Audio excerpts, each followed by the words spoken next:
ಅಂದರೆ ಅವರು ಹಿರಿಯ ಕಲಾವಿದರು, ಅವ್ರ ಜೊತೆ ಕೂತ್ಕೊಳ್ಳೋದಕ್ಕೆ ನಮ್ಮಂತರ ಅನಿಸ್ತಾ ಇತ್ತು. ಬ್ಯಾಂಗ್ಳೂರಿನ ಈ ಟ್ರಾಫಿಕಲ್ಲೂ ಕೂಡ ನೀವು ನಿಮ್ಮ ಸಮಯನ ಬಿಡುವು ಮಾಡಿಕೊಂಡು ನಮ್ಮನ್ನು ಪ್ರೋತ್ಸಾಹಿಸಿ ಬಂದಿರೋದಕ್ಕೆ ಮೀಡಿಯಾದವರಿಗಿರ್ಬೋದು ಅಥವಾ ಜನ ನಿಮಗೆಲ್ಲರಿಗೂ ಕೂಡ ಫಸ್ಟ್ ನಾನು ಥ್ಯಾಂಕ್ಫುಲ್ ಹೇಳ್ತೀನಿ. ಇದನ್ನು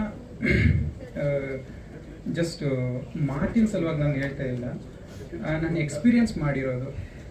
ನಾನು ಇವಾಗ ಡ್ರೀಮ್ಸ್ ಅನ್ನೋ ಒಂದು ಶಾರ್ಟ್ ಮೂವಿನ ನಾನು ಪ್ರಮೋಷನ್ ಸಲುವಾಗಿ ಪಾಂಪ್ಲೇಟ್ಸ್ ಎಲ್ಲ ಮಾಡಿಕೊಂಡು ಕೆಲವೊಂದು ಲೊಕೇಶನ್ಗಳೆಲ್ಲ ನಾನು ಡಿಸ್ಟ್ರಿಬ್ಯೂಟ್ ಮಾಡೋಕೆ ಹೋದೆ.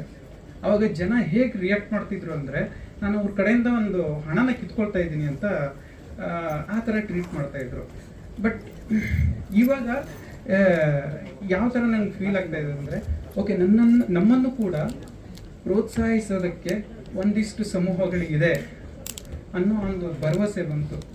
ಇಲ್ಲಿ ಶಾರ್ಟ್ ಮೂವಿ ನಾವು ಏನಕ್ಕೆ ಮಾಡ್ತೀವಿ ಅಂದರೆ, ಅದನ್ನು ಒಂದು ಬೆಟ್ಟ ಹತ್ತದಿದೆ.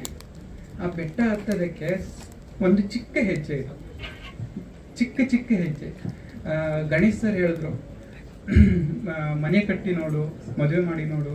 ಸೊ ಅದೇ ಥರ ಒಂದು ದೊಡ್ಡ ಸಿನಿಮಾ ಮಾಡೋದು ಒಂದೇ, ಒಂದು ಶಾರ್ಟ್ ಮೂವಿ ಮಾಡೋದು ಒಂದೇ. ಏನಕ್ಕೆಂದರೆ ದೊಡ್ಡ ಸಿನಿಮಾದಲ್ಲಿ ಜವಾಬ್ದಾರಿಗಳು ತಗೊಳ್ಳೋದಕ್ಕೆ ಒಬ್ಬೊಬ್ರು ಇರ್ತಾರೆ. ಅದೇ ಚಿಕ್ಕ ಶಾರ್ಟ್ ಮೂವಿಲಿ ಜವಾಬ್ದಾರಿಗಳು ಅದು ಜವಾಬ್ದಾರಿ ತಗೊಳ್ಳೋರಿಗೆ ಮಾತ್ರ ಗೊತ್ತಿರುತ್ತೆ.